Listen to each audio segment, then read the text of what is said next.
And welcome back to a fresh episode of Business Growth Show. I'm your host, Sam Dunning, and to check out my free guides, playbooks, podcasts, or whenever you're ready to apply to work with me, head over to samdunning.org. So today we've got returning guest, the UK's most hated sales trainer, also more formally known as Benjamin Dennehy. We're going to be diving into why founders bloody suck at selling and how you can fix it. We're going to be talking about the mindset. Can anyone learn to sell? Because you've got more technical founders, you've got more founders that are used to selling and everything in between. What the usual mindset around it is, where you should get started. And we're going to share some practical tips that both Benjamin and I have used for our businesses. So with that, Benjamin, welcome back to the show, Squire. How are we? I do well. Yes, it's nice to be back. So thank you for having me on. Obviously didn't piss off enough people the first time. So let's see what we can do now, right? Plenty of time in the next 30, 40 minutes. So as we always do, let's crack on straight away with the subject. So all right. First and foremost, something I've seen over the years, and I'm sure you're exactly the same, Benjamin. Why do so many founders, so many people start a business, but then realize they're absolutely awful when it comes to sales? Why is that? Well, the answer is obvious, because no one sets up a business to be a salesman. Why do you set up a business? It's because you have an idea or a concept or or you've got something that you love and you passionately believe is going to change people's lives or make them better or whatever it is that drives you. But it's like your firstborn child. So to you, it's the most amazing, important, precious, beautiful thing in the world. And so you go into business and you think, I want people to have this. I want other people to thrive on this. And so they set up a business and they don't realize but now you got to sell it.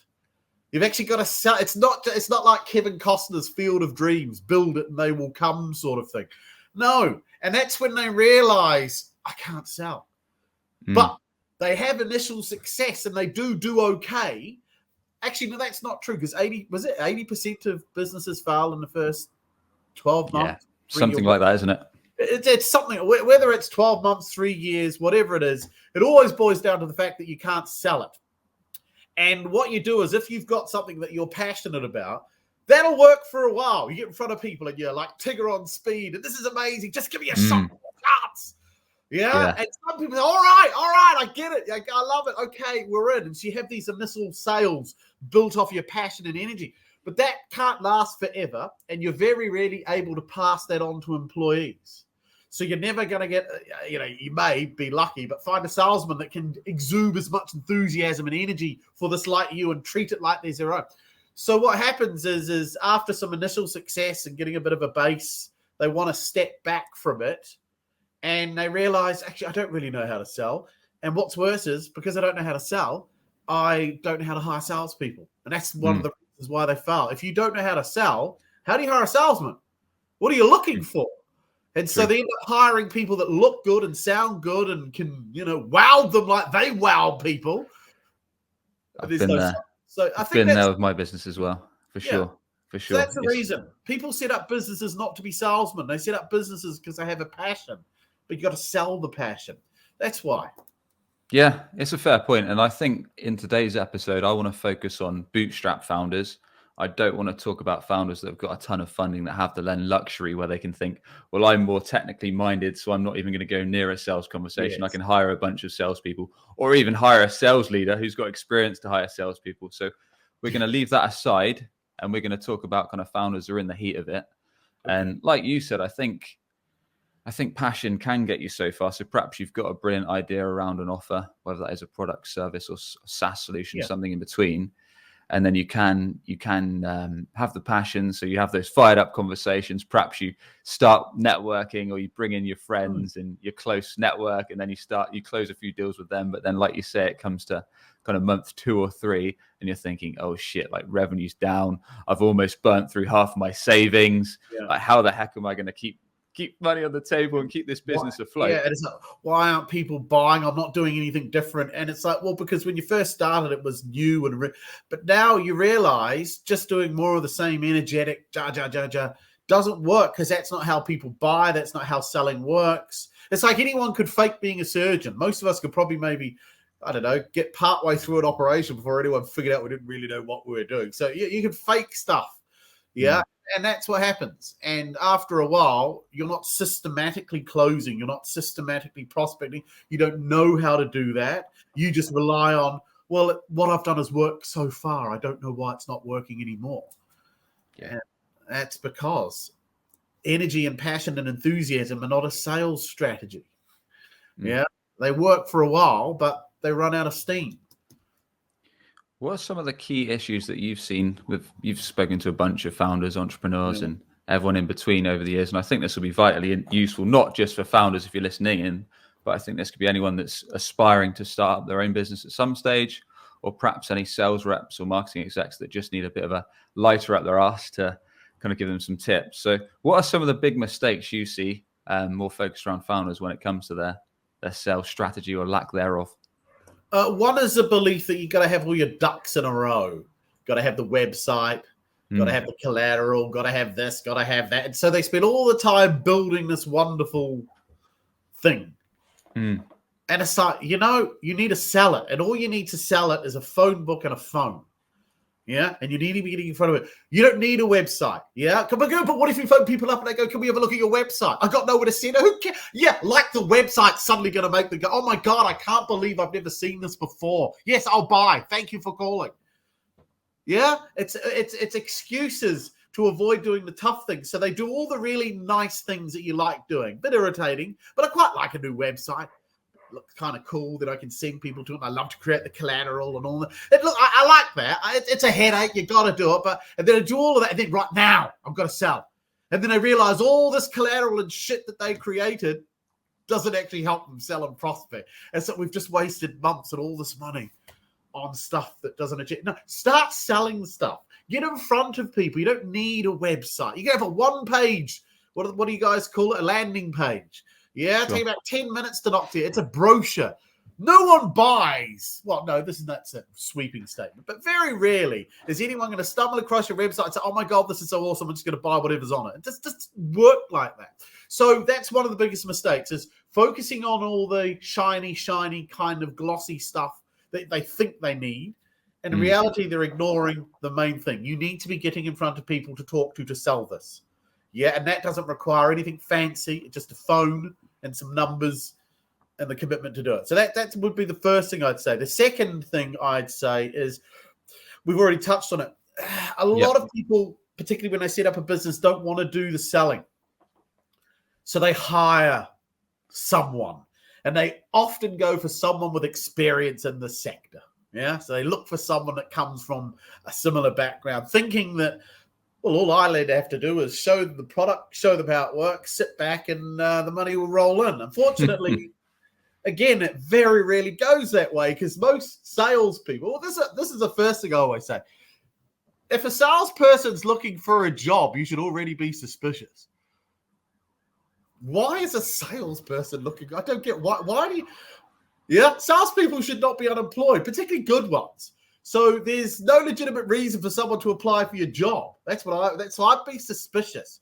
Yeah, if you were doing it properly, you'd poach someone, right? Or they'd use a different approach, wouldn't they? They wouldn't go through a standard upload their CV onto a job portal or that kind of thing. They'd cold call you, or they'd do an unusual email outreach or a video outreach, or send you something in the mail, or meet you, or something like that, something unusual, or you go after them, like you say. Yeah. So I'm 46. If a 46-year-old guy applied to you for a sales job, I am probably pretty shit. Yeah, because a guy my age probably shouldn't be looking for a job. Because if I was good, I wouldn't be unemployed. So why am I unemployed? Why do I not have a sales job? So now there could be some legitimate reasons. There'll be a few, but most of the time it's like, why are you looking for a new job? New experience. That's code for I'm going to lose my current job. Yeah. So the second biggest mistake is hiring people that can't sell. They get sold on the salesman. Very good at selling themselves. Oh yeah, I've got plenty of experience, and they can rattle you through. We're going to do this. We're going to do this. We're going to do this. We're going to focus on this. We're going to target on this. All sounds good.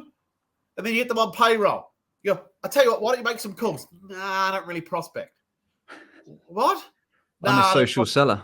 Yeah, I'm a social seller. It's about building relationships. Fuck, I could have built relationships. Yeah, I hired you to go and kick down doors. Yeah, but they don't, and they don't realize that. So they never put them through their paces. They don't employ people that can do the job. Everybody in sales meetings lies. They all say they like prospecting. Oh, yeah, I can prospect. But they don't do it when they're paid. Or if they do it, they've got a 1,001 excuses as to why they can't get on the phone. Oh, we need collateral. You keep asking me to send an email. I don't have anything to send, so I'll spend the next few weeks pulling something together. And so that's the second one. Yeah, they hire people that can't sell because they don't know what they're looking for. Yeah. I've been there. The third one would be too reliant on social selling. Social selling works. Don't get me wrong. In fact, I don't like the phrase social selling. I call it social marketing because that's all. There we go. I socially market. I use YouTube, I use LinkedIn, I use Twitter, all of that those to create content that entertains and draws people in. Then they either come direct to me and then I sell, or they go to a website and they place an order. So I cover both bases. I'm an order taker and a sales. But so I would say those are the top three reasons why I like it. Suck. I like it. And I didn't even bite on the first one, investing too much into a shiny website, even though I run a B2B website and SEO company. But I actually think you're right, especially if you're bootstrapped. But I've even done a bunch of content on this on my podcast and on LinkedIn saying there's no point in getting distracted with a kind of state-of-the-art website that's going to cost you 10, 20 grand, take you months and months to design, build, put out the content, because all you want to start with is an MVP, whether that is a landing page or a couple pages that just shares what you do, problem you fix, how you help, quick, maybe a couple testimonials, maybe an idea of your pricing and an easy way to get in touch. That's it. That is all you need. Just so then if you're doing that prospecting or you're making some sales conversations, people can flick on it, see that you're legit, check you can do what you say you do, have a quick idea of value cost, and then carry on the convo. That's it. Until you would think nobody sold anything prior to the internet the way people talk, right? Oh no, you got to. It's what happened before 1995 when the internet kind of started? What the hell were people doing for 1,000 years? It's like they were talking to people, they were picking up the phone. There was none of this nonsense that you're told you must have. I get now the world's changed and all of these things are important, but they're not necessary to sell. Pick up the phone, get a phone book, buy some data, get some numbers. The cost is almost zero. You buy the data. That's going to be your biggest expense. Most of you've got minutes galore for free. So it's literally, there's no cost to this. Yet it's the one thing they avoid doing because it's tough, it's uncomfortable. I don't know how to do it. A lot of rejection. Let's fucking waste months building a website and hope that by the end of it, people will just give us cash. Yeah. And I'd counter that with saying, especially if you're a bootstrap founder, which we're kind of focusing on today's podcast, you're probably not going to have the cash to actually market that website effectively. No. So you're probably not going to have the time or money unless you've got the expertise to spend on things like SEO or Google ads or other forms of paid media that drive traffic to your site to convert. So unless you've got a ton of cash to invest in that inbound marketing strategy, the website is just build an MVP, because then you've got a decent brochure site that people can flick at when you strike the conversation. On the second point, hiring salespeople, the second point, completely agree. Been there with our businesses. We've hired people that have kind of walked the walk, talked the talk, been super enthusiastic, given it the proper gift of the gab job, and then you hire them a week into the job, you're thinking, what the heck are they doing? It's like, why aren't you on the phone? Why aren't you striking up conversations? And then they've got every excuse under the book, like you say, whether that's some social selling or building relationships, or it's not a quick thing. Every excuse under the book, and then I've got to get my head around the product and understand. Salespeople, this is true. There's no other profession in the world that constantly needs a ramp-up period whenever they start somewhere new. So imagine a lawyer. A lawyer who lives in London decides to relocate to Manchester, and he gets up there and his law firm says, you're in court this week. Oh, no, I can't. I haven't been in a courtroom in Manchester. I can't. No, I'm going to have to just get a feel for how things are. So fuck it. The law is the law. It doesn't matter where you are. Same with surgery. You don't do in a new hospital. It's, I can't do operating. I just got to get a feel first for the theatre. No, you're straight in because the skill comes with you. It's got nothing to do with the product. It's what's up here. So it should take you about half a day to get ramped up when you start the sales job. What does this fix? Who cares? So what and why? and that's it. I'm ready to start selling it. Yeah, Yeah. so it's all I think just bollocks. salespeople are exceptionally good at making excuses. Oh yeah, well I would too if I was doing a job I didn't want to do.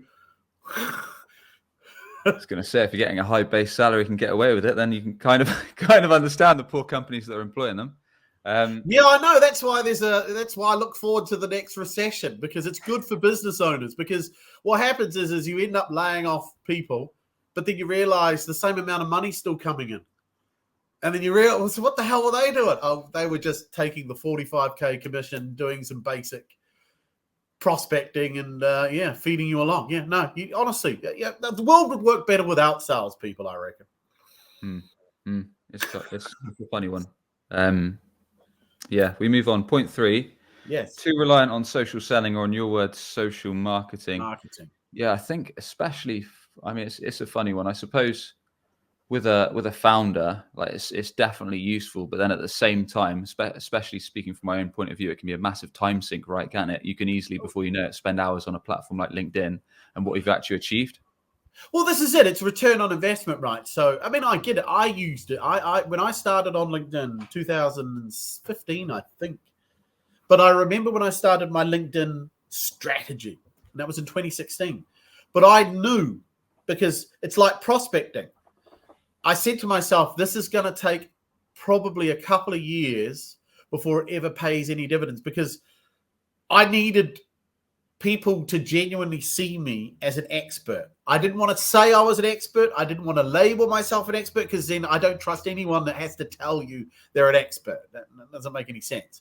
So I knew that I would have to build a reputation, build a presence, build a connection with the audience. And that doesn't happen with a cover. No. It takes a while, because it takes a while for the message.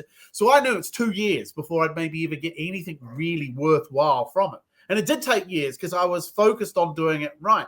Prospecting the whole time. Never once stopped prospecting, because it's immediate, it's instant, and it nets results quickly. But the LinkedIn was always there. It'll come. It's part of every business, everyone. I'm the same. Everyone who sets up a business wants to get to the point in the business where they don't have to do anything. People just give them money. Like McDonald's. All they got to do is keep making great ads and delivering the same quality of food, and they're always going to have orders. And they just take orders. It's just orders. Just keep the orders coming. I'm the same. I hated prospecting. I was very good at it, but I hated it. And I used to say, I can't wait for the day when I don't have to prospect. Right? And people say, well, that's outrageous. You teach it. Yeah, I teach it so you can get out of it. Because once you get really good at it, you no longer have to do it again, because you've done enough to have built up a business where people start coming to you.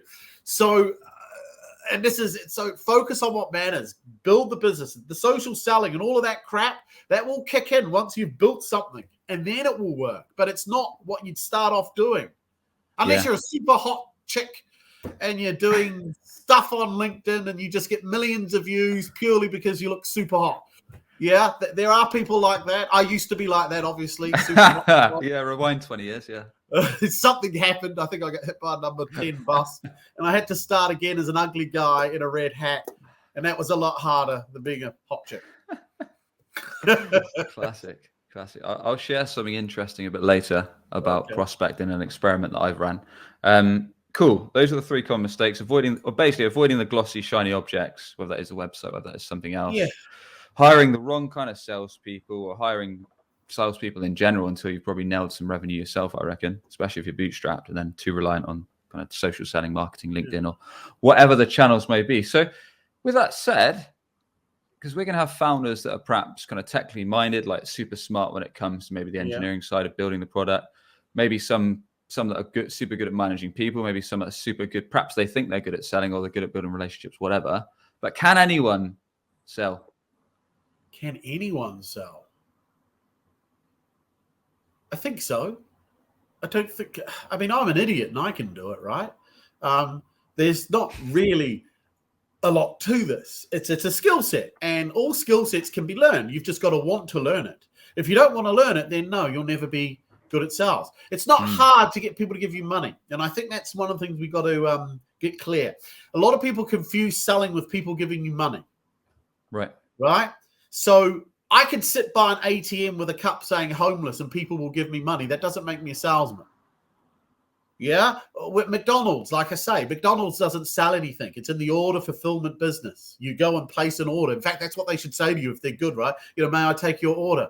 Yeah, the decision to buy had been made before you've gone in. So they're in order fulfillment. So selling, though, is where you've got something that maybe someone has or hasn't heard about, but it fixes problems that prospects may or may not have. And your job is to get in front of them and say, hey, look, this could fix this. And then having them say, you know what, you're right, let's buy. Yeah, and then obviously, so it's not hard to get someone to give you money. And so if you work, ever heard that saying, no one ever got fired for hiring IBM? Haven't heard that one, actually. It was big. I think it was an ad campaign in the 80s. Basically, if you hire IBM, it's going to work brilliantly and you won't get fired. And right. It is. So if you're an IBM salesman, you're not selling jack. IBM's, they're buying the name. You're just the conduit. You're just a glorified order taker. It's like no one sells cars or houses.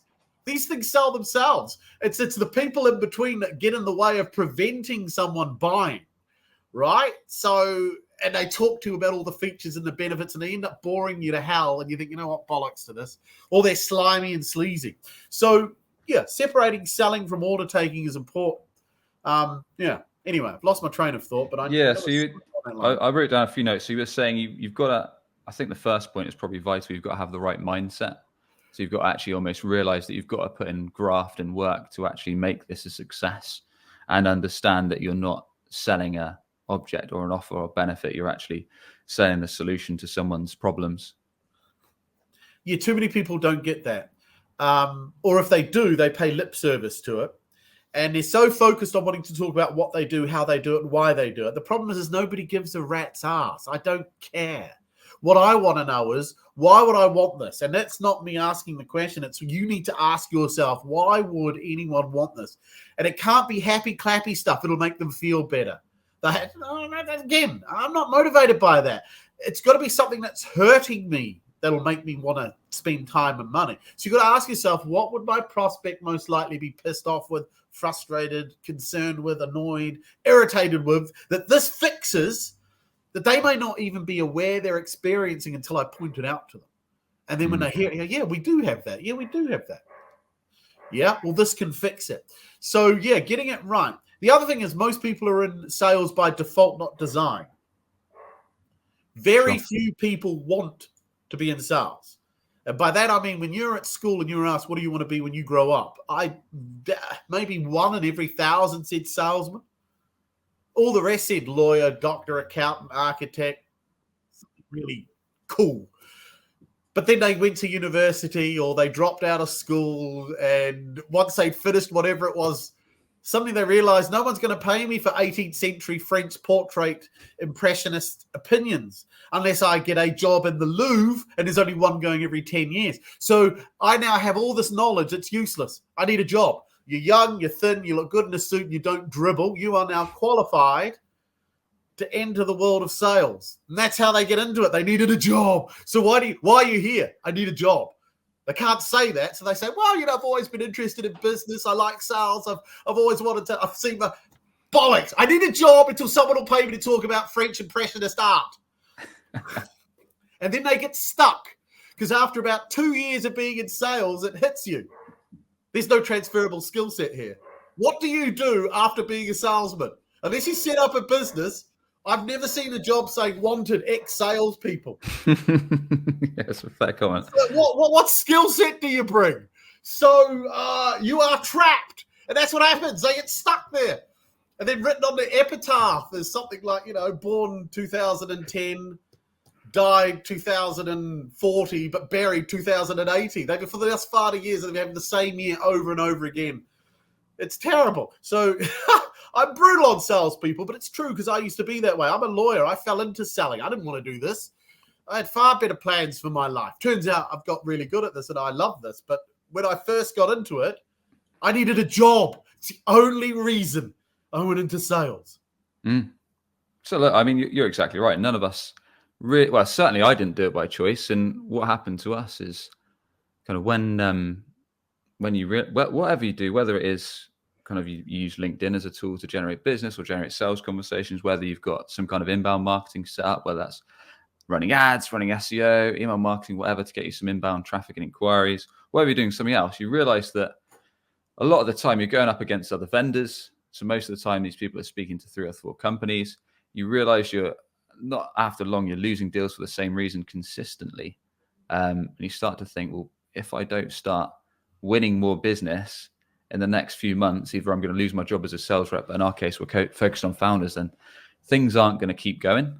No. So and then you focus something on the has to wrong shift. thing. Yeah, and you start thinking, well, why is it not working? Why is no one? But maybe we need to change this. Maybe, and so you start fiddling with the product or the service, or it's got nothing to do with that. It's the fact that you don't actually know how to sell. You've had some success, and people have given you money, and you keep trying to replicate that, but you can't replicate something that's luck, that's just happened.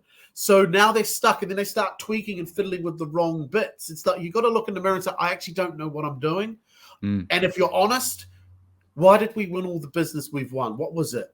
And you'll lie to yourself at first. Well, we've got a great product. Okay, cut through all the bullshit. Why did your prospect actually buy from you? And then the guy don't know. So if you don't know why they actually bought from you, not your reasons, why they did, how are you ever going to replicate what you do? Because you're literally, I don't know. People just give me money if they like it. That's not a sales strategy. So let's try and share a few actionables. Kind of, we talked about common mistakes, if anyone can sell. Talked about understanding the problems that your offering is going to fix. What should a founder do? They've probably heard all this and felt absolutely demoralized, thinking, yeah, some of this rings a bell, or perhaps all of it rings a bell, or perhaps a small portion does. Like, what are the? Let's say we're at the scenario that we've talked about, where perhaps we've gotten maybe 2 or 3 months in, we've had a little bit of success, but now we've thought, things are drying up a bit, and if I don't take a massive shift now, then in a few months things are going to hit the pot. What would you say to these people? Like, what are the first actions that they should take? The first actions, it's really unsexy. It's you've got to figure out, who do we need to be in front of, and how are we going to get in front of them? It's that simple. And it comes down to grunt work, which is picking up the phones. I don't mind if you use email. I don't really care, but you've got to prospect. And it's an ugly word. It's an unpleasant word. It comes from gold mining. How much dirt, how many rocks do you have to wash to find gold? A lot. Yeah, that's why it's called prospecting. That's why we call this prospecting. Right now, within 100 miles of you, Mr. Founder, who's struggling, right now, within 100 miles, I bet there are 10 companies today that would buy your product because it fixes something that's pissing them off. The only problem you have is you don't know where those 10 are. But they're there. So what you need to do is figure out, well, what sectors are we going to sell? So let's say telecoms. Right. I know that within 100 miles of us, there are 400 telecoms companies. I suspect out of those 400, based on why we created this product, at least 40 of them are going to be suffering from what we fixed today. We need to get in front of those 40 people. Problem is there's another 360 to talk to. Now, if you're lucky, if God is on your side, all 40 first calls get through the 40 companies. Yeah, that would be awesome. Yeah, then this wouldn't be prospecting. It would literally be plucking gold, wouldn't it? Doesn't work like that. You've got 400 potential companies you're going to have to phone. You may get through 100 before anyone expresses any interest. People give up. People quit. This is too hard. And that's why. It's like, what is it? What percentage of people made money during the gold rushes? Something like 5% of actual prospectors made money because digging in the wrong area, giving up too soon, overextend, all of the... So this is why very few people get rich doing this, because it is hard and it takes time. And if you're mining in the wrong area, you may have got it all wrong. You're selling your product, you believe to a certain... I know, but then there's a better one that you could be. So you've got to get this all right. Who are we selling to? Why would they want to buy our product? What would they be suffering from? Why would that motivate them to want to change? And does our product fix that? And if so, how do I put that together succinctly and phone them up and tell them? And that is how unsexy it is. because that is it. There's no magic bullet. Yes, you could be fortunate and create a video that goes viral and gets viewed 20 million. Hey, like that guy, he's a classic example. That American country folk singer, the one that went viral, must be about a month ago. He's standing in his bush and he's singing that song. And it's really, he's got an amazing voice. But he suddenly was trending. He was bigger than Taylor Swift. He was automatically offered an $8 million deal to come and record his music, and he turned it all down because he said, no, I never went into this. You get a few people like that have that amazing success. But again, he'd been posting videos for ages. He'd been posting that song for ages. It just so happened this particular one somehow just got caught up in the weirdness that is the internet. And, and he was catapulted into stardom and buckets of money. They're the exceptions. But people look at these exceptions and say, all I've got to do is get that one bit of content. No, most of us are going to have to be down in the trenches, picking up the phones, meeting people. And eventually you'll get to a point where you won't, because you've built something that people say, well, I know that brand and I trust that brand. And I know people that have used that brand and they don't need to sell me on it. I'm pretty much in. Yeah, that's where you want to get. But the grunt work cannot be underestimated. So if you set up a business, you have to be prepared to prospect. And if you're not, prepare to fail. Yeah, I actually agree. Like even running a marketing company, when being bootstrapped and things like that, like I say, you're often not going to have the money to invest in marketing, ads, or elsewhere.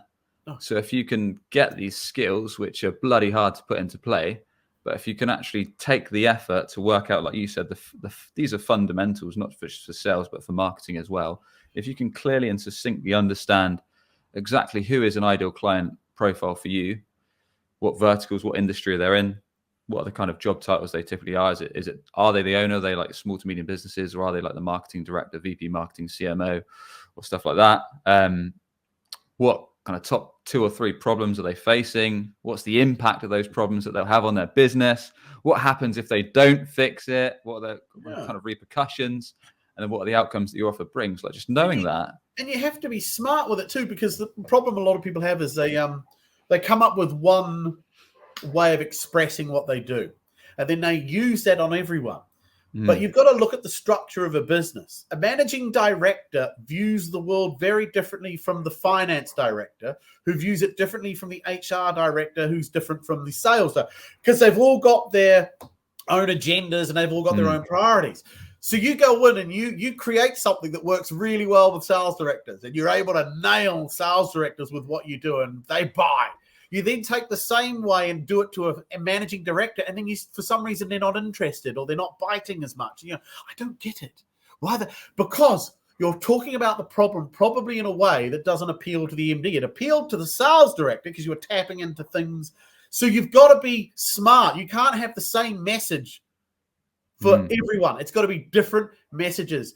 Different message for the MD, different message for the FD, different message for the HR director. If those 3 can buy your stuff, different messaging.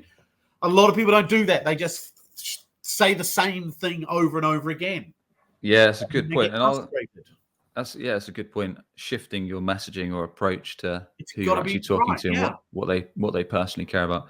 I'll share a very quick story for the audience that might give some founders a little spark of hope after all of what sounds like extremely hard work. So I thought to myself, it's probably about a similar time last year. I thought, every day I'm spending at least 2 or so hours on my desktop on LinkedIn. And I thought, there's no need for that. Like I can flick some of that time into something else. Yeah. So I thought, I've spoken to you a few times on the show as a sales trainer. I've spoken to a bunch of other sales trainers, entrepreneurs. We've had nearly 400 episodes. So I've learned all there is to know. I've read some of the leading sales. So I think I know how to raise problems and kind of the impact of them and repercussions. So I thought, fuck it. I'm going to buy some data from a tool. I'm going to fire up a dialer. And what's the worst that can happen? I'll do maybe 1 or 2 hours a week. And like you say, it was hard.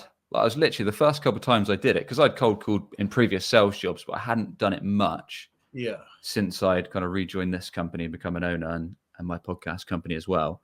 And I thought, started off tough, But then you soon realize like a lot of people you speak to, especially on phone conversations, are surprised because they don't get called on the phone. So many people are used to getting hounded on email, hounded on LinkedIn and any other channels. So a lot of the time they're quite pleasantly surprised. And you go in expecting to get hurled abuse and be told to F off and the rest of it. It just doesn't happen. Yeah, you get the odd one. You get the odd one, yes. If you lead with some of the openers, and Ben's been on the podcast many times, so just search Benjamin Dennehy, Sam Dunning, or Benjamin Dennehy Business Growth Show, and you'll see all our kind of past episodes on cold calling and running a demo and all that good stuff. But you'll be surprised. But we, just by doing, let's say, 1 to 2 hours of prospecting a week, I think I've done nearly 100K in revenue just by doing a couple spare hours. It's brilliant. So it shows you that people aren't expecting these calls. And if you do it in a way where you're going kind of problem focused around what that persona you're going after actually cares about and calling into the right level, you can generate probably a couple extra appointments, let's say 1 or so appointments each week. Yeah. And that's going to impact your pipeline, not immediately, but for, let's say, the next couple of months to come, and have a knock-on effect. So if you're a founder with limited cash, just doing this kind of stuff in your spare time where you would have been messing about on LinkedIn like I was, can really have a decent effect on your business. And that's just an experiment for me. It's like I say, we obviously do our own SEO, we do our own ads, we do LinkedIn, so we get a decent amount of leads. But I thought, what if I take a couple hours a week that I was pissing about on LinkedIn and just trial this? And yeah, those results surprised me quite a lot. That's really good. No, yeah, exactly. There's a lot of business out there. There's a lot of business to be had. And you are right. People don't pick up the phone as much as they used to because they're scared of it. Younger people in particular, even. Yeah. So, you phone. People are willing to talk, particularly if you ask good questions, not inane questions. They've got to be questions designed to keep the conversation moving. And if you get that right, that combination, then people talk. Like you say, occasionally you meet the odd dick, but you get that in any area of life. You meet someone, they're having a shitty day, and you phone up, they found someone having a worse day than them, so they dump on you. But salespeople hold on to those one experiences as if it's the norm. And then it scares them. And, you can't. Well, I said that once and this guy went off. So try it again. Just because one guy didn't like it doesn't mean you stop. So, yeah, you are right. And it does pay dividends. Everyone that prospects consistently with a decent degree of, technique always says, I've made money from it. Because it's impossible not to make money from it unless you suck. Yeah. And like I say, check out the previous episodes with Benjamin on the podcast, and you'll see some of those tips. And I'll do a dedicated solo episode in the future with that cold calling experiment. So anyone founders tuning in, they can catch that soon. And I'll share all the tools that we used. But we've talked about this a bit on previous shows, but it's just some of the fundamentals, Benjamin, because I'm sure people are used to. I think I've been on this problem as well, where people have kind of messaged me on LinkedIn and I've thought it was like an inbound lead, or they've emailed me, or it's someone that I've spoken to before. And they've been like, can I pick your brains for 15 minutes? Or can I talk about, in my case, websites or SEO for 15 minutes? And I know when you start, you're chomping at the bit for any kind of sales convo you can get. But quite often, as you've probably experienced, those can be absolute tire kickers, time wasters, and they only want to kind of pull as much information as they can from your brain and then basically bugger off. Yeah. Well, that's one of the downsides with social selling. You see, because what you do is you attract a lot of people that are intellectually curious but are broke or have no desire to spend any money. And they reach out and they flatter you. Hey, really love your content, really enjoy what you're pumping out there. Would love to have a chat about potentially maybe doing some work together at some point. It's all very vague and wishy-washy with a lot of compliments. We couldn't have a brief chat, could we? And then all they want to do is pump you for information. And then they disappear. It's that's one of the downsides to generating inbound leads, because you have no control over the quality of what's coming in. So then you got to do your filtering. And how do you filter without wasting a lot of time? Yeah, and that's where a website can be useful, because if you say send them to your website, and your website's perhaps got pricing, or it's got information about your process, or you have to pay to book a call or something else, then you can kind of filter out the tire kickers. So that's when it can be useful. But usually, I charge people to talk to me. See, I got this all the time. And one day I thought, you know what, bollocks to this. I get so many of these leads, and 85% of them turn out to be BS. So I set up you have to pay to talk to me. So whenever I get a message now, and I get a lot. People say, hey, Benjamin, really enjoyed yourself. Would love to have a chat about potentially doing some sales training. I say, that's great. Book a consult call, and we can have a chat for an hour or so. And as soon as most people realize I got to pay, they go, oh, nah, that's all right. I was just, really. I had one. I won't mention any names, but I had a founder of a company reach out to me, a tech company, SaaS, whatever the hell it was, and he said, Benjamin, we've created an AI phone call.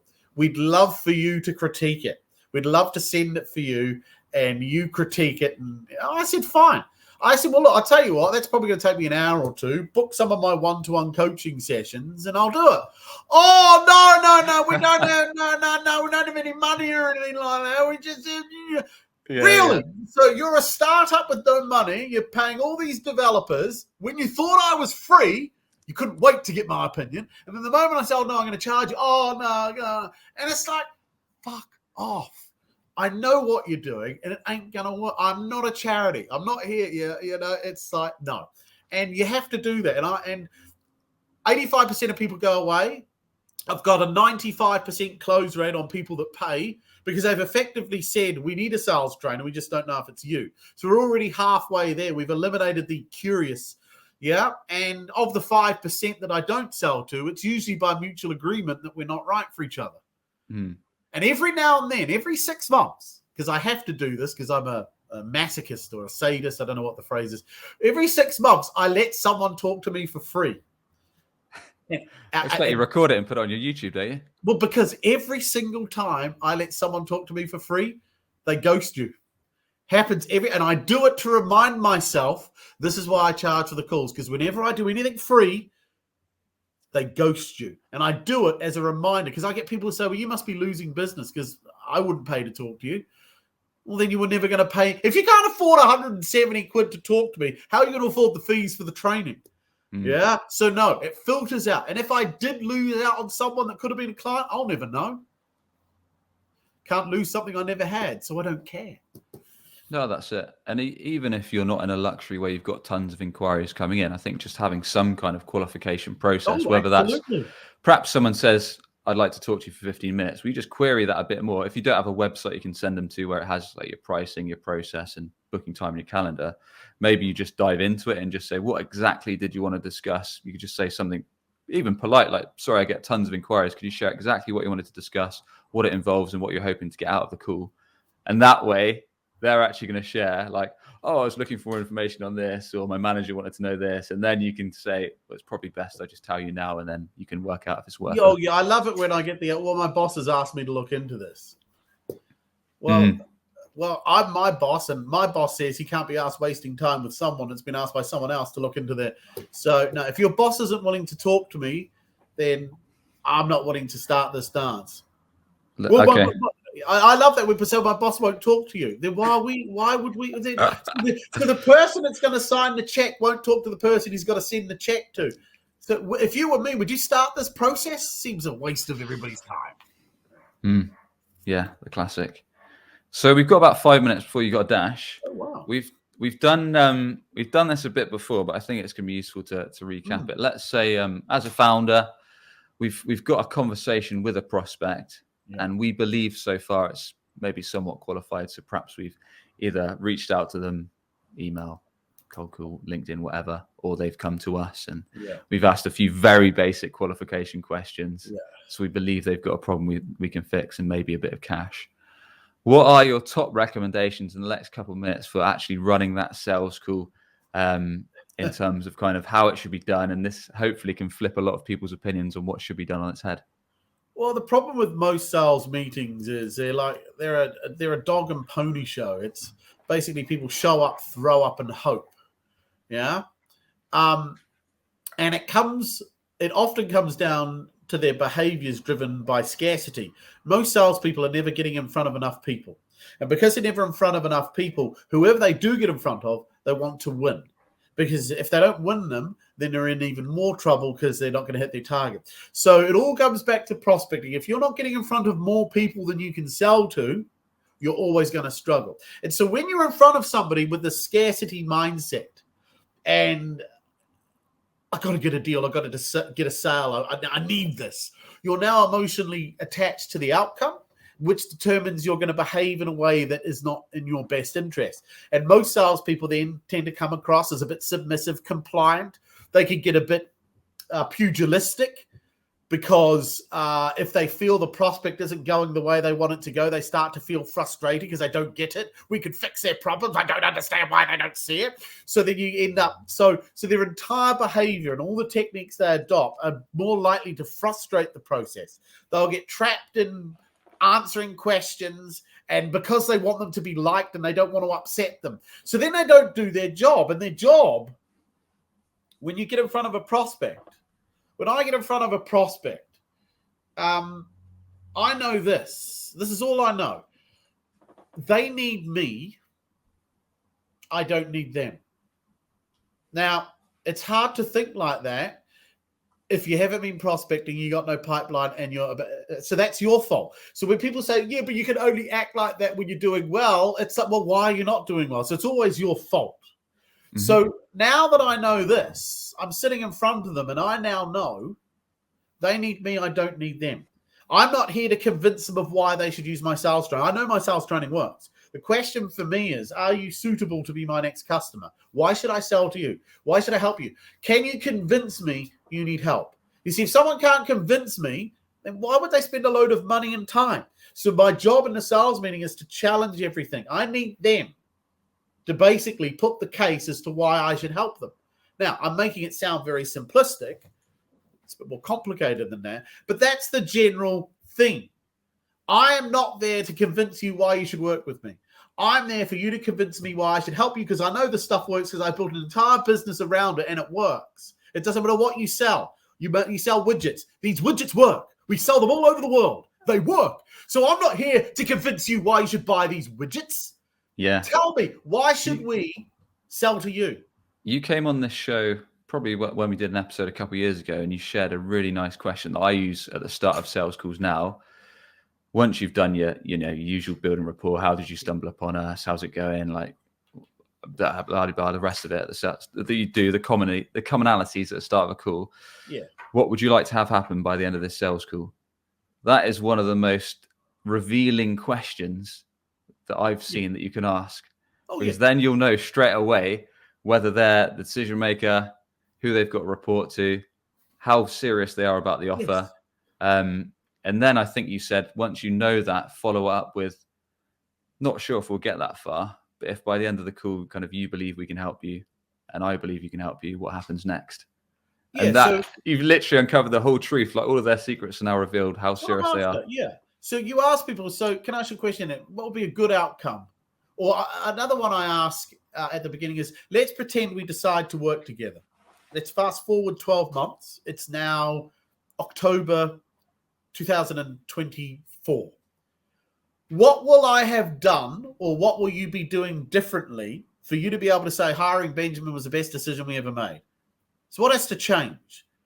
And then that's when you get them, then they have to come up with something. But often they come up with bullshit, wishy-washy stuff, which is what I want, because then I get to start to challenge them.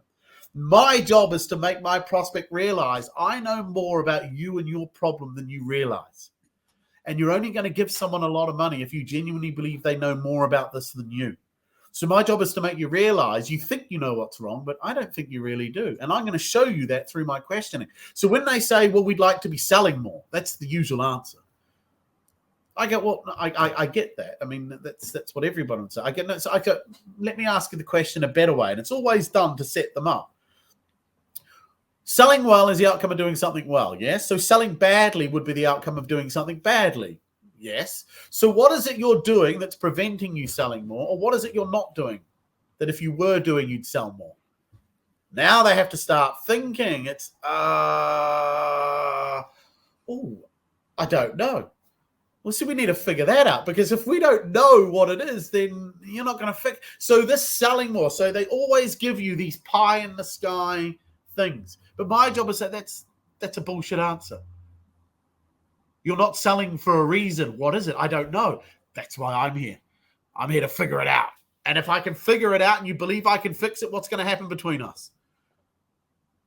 Well, we're probably going to, when you say probably, you meant to say you wouldn't be able to. No, we would be. All right. No, yeah. So it's all about challenging and getting them, get them to paint the picture. Where do you want to be? What happens if you don't get there? Why now? I mean, you've had this problem for 12 months. Why now? What's changed? What's happened? What's the trigger? What's motivated you? You didn't just wake up one morning and say, I think we need to sell more. It doesn't happen in a vacuum. So what's going on? So it's all about getting the whole picture painted. I'm just there to get to the truth. I just want the truth. But I know the prospect is holding the truth from me because he can't let Benjamin know just how badly things are. Because if he knew just how bad it was, he'll put his fees up. That's it. A lot of what you shared is about uncovering the truth. Yeah. But yeah, to kind of recap as we're coming up on your time, and it feels like from what we've discussed, a lot of this is about stop blaming external factors. So realize that, especially as a founder, look in the mirror if you're looking for sales problems. Exactly. And we're all, it's easily done. Like the economy's down, or no one answers the phone anymore, or we're not getting any inbound leads, or LinkedIn reach is going down, whatever you want to blame. It's all bollocks. We know that because it was like that yesterday for somebody else, It's been like that every day for someone. So yet the economy and the world has kept turning. So no, all those excuses are just procrastination BS. And a lot of this is behavioral, right? It's almost like you put into play frameworks.